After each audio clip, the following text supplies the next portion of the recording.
दोस्तों सब्सक्राइब करें और इस बेल आइकन को दबाएं और पाएं वीडियो सबसे पहले।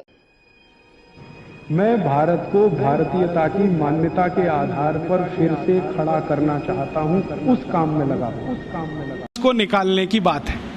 ये निकलेगा नहीं वायरस तब तक इस देश की चिकित्सा पद्धति वैकल्पिक रहेगी और बाहर से आई हुई मुख्य हो जाएगी। इस वायरस को निकालना है, वो हम सबको। कैसे निकालें? पहले तो अपने ऊपर विश्वास करना सीखें कि हमारी चिकित्सा पद्धति में बहुत दम है। इसके दम के कुछ उदाहरण बताता हूं। जो भगवान राम के भाई लक्ष्मण बेहोश हो गए और सुषेण ने जब नाड़ी देखी, ये तो गया, अब बचने की कोई संभावना नहीं, तब हनुमान जी को कहा जाके लाओ जल्दी से, मैं कुछ देर तो जीवन बचा सकता हूं, बाकी आगे की गारंटी नहीं है। हनुमान जी गए, संजीवनी बूटी लेके आए और सुषेण ने संजीवनी सूंघाई, खिलाई नहीं, सूंघाई, और लक्ष्मण जीवित हो गए। तो कोई तो है दम भाई, ऐसा तो नहीं है सूंघने मात्र से वो जीवित हो गए। हम तो ये महाभारत की कहानी देखते हैं, युद्ध चला है और आप जानते हैं भयंकर युद्ध चला है। भारत के पिछले हजारों साल के इतिहास में सबसे भयंकर युद्ध हुआ है तो महाभारत का युद्ध हुआ है, जिसमें थोड़े बहुत नहीं लाखों लोग मारे गए।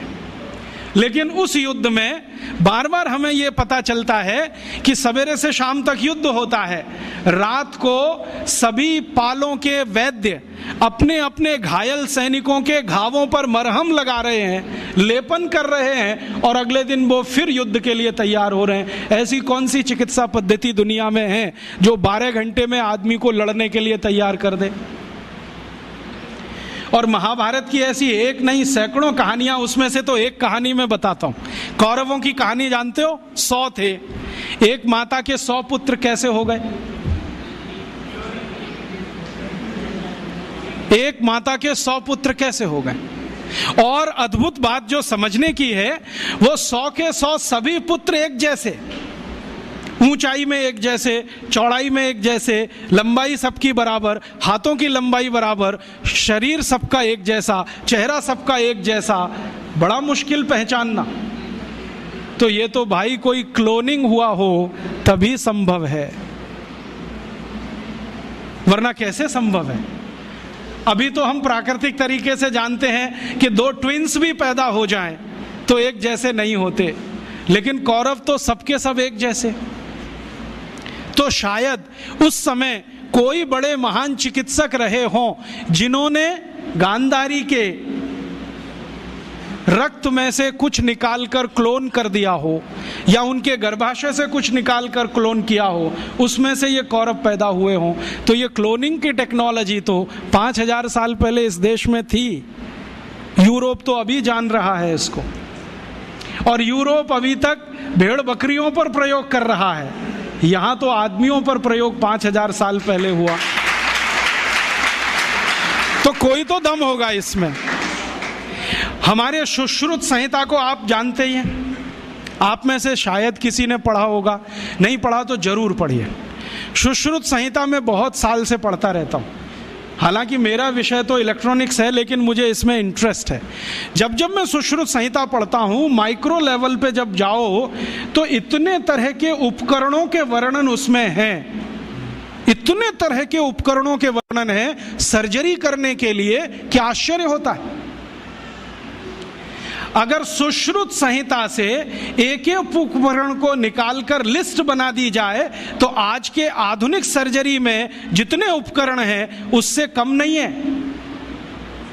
और उन उपकरणों को बनाने के लिए जो इस्तेमाल होने वाला मेटल है, फौलाद कहिए, वो सिर्फ आयरन नहीं है, ऐसा मेटल इस्तेमाल है जिसमें 7 धातुएं हैं ताकि उसमें जंग न लगे।